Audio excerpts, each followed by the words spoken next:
Once upon a time, in ancient India, there lived a prince named Siddhartha Gautama. He was born into a wealthy and powerful family, destined for a life of luxury and privilege. However, the young prince felt a deep dissatisfaction with the world and yearned to understand the nature of human suffering and the meaning of life. One day, Siddhartha decided to leave behind his opulent life and set out on a spiritual journey in search of truth and enlightenment. He renounced his princely title and became a wandering ascetic, seeking answers from various spiritual teachers and engaging in rigorous practices of self-denial and meditation. Despite his efforts, he remained unsatisfied and realized that extreme self-mortification was not the path to enlightenment. Siddhartha then chose a different approach and began practicing a middle way which emphasized balance and moderation. He sat under a Bodhi tree and vowed not to rise until he had found the truth. It is said that on a full moon night, after a long and intense meditation, Siddhartha attained enlightenment and became Gautama Buddha, the awakened one.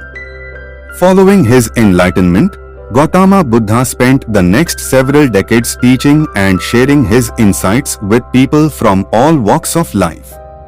One of the central teachings of Buddhism is the Four Noble Truths. These truths explain the nature of suffering and provide a path to its cessation. They are: the truth of suffering. Dukkha. Buddha taught that suffering is an inherent part of existence. Birth, aging, illness, and death are all forms of suffering. He emphasized the importance of understanding suffering and its causes. The truth of the origin of suffering. Samudaya. Buddha identified desire and attachment as the root causes of suffering. He explained that our cravings, attachments, and ignorance lead to dissatisfaction and keep us trapped in a cycle of suffering. The truth of the cessation of suffering. Nirodha. Buddha taught that it is possible to end suffering by eliminating its causes. By letting go of desires and attachments, one can achieve liberation and experience true peace and happiness. The truth of the path to the cessation of suffering. Magga. Buddha outlined the Eightfold Path as the way to end suffering and attain enlightenment. The path consists of right view, right intention, right speech, right action, right livelihood, right effort, right mindfulness, and right concentration. These teachings emphasized the importance of cultivating wisdom, ethical conduct, and mental discipline. Buddha also taught about impermanence, the interconnectedness of all beings, and the concept of no-self anatta, which challenges the notion of a fixed and independent self. Buddha's teachings spread far and wide, and he gathered a large community of followers known as the Sangha. Throughout his life, he performed miracles, delivered inspiring sermons, and guided people towards liberation from suffering. One of the most famous stories related to Gautam Buddha involves his encounter with a demoness named Mara.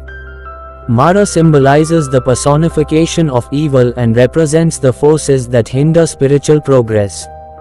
Mara tempted Buddha with illusions, fear, and doubt, trying to prevent him from attaining enlightenment.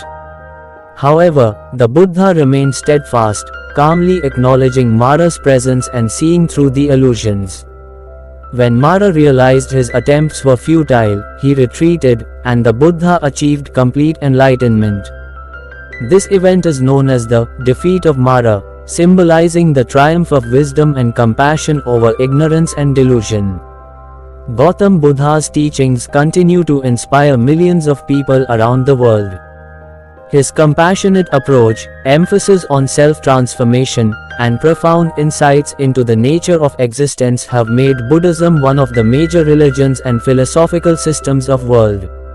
This story tells that negativity is the easy option to enter in, but fighting with it and winning over it is the difference between us and Buddha.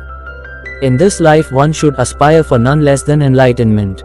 Subscribe if you like stories, especially positive ones. Then thank you, take care yourself, we'll meet again with a positive story like this.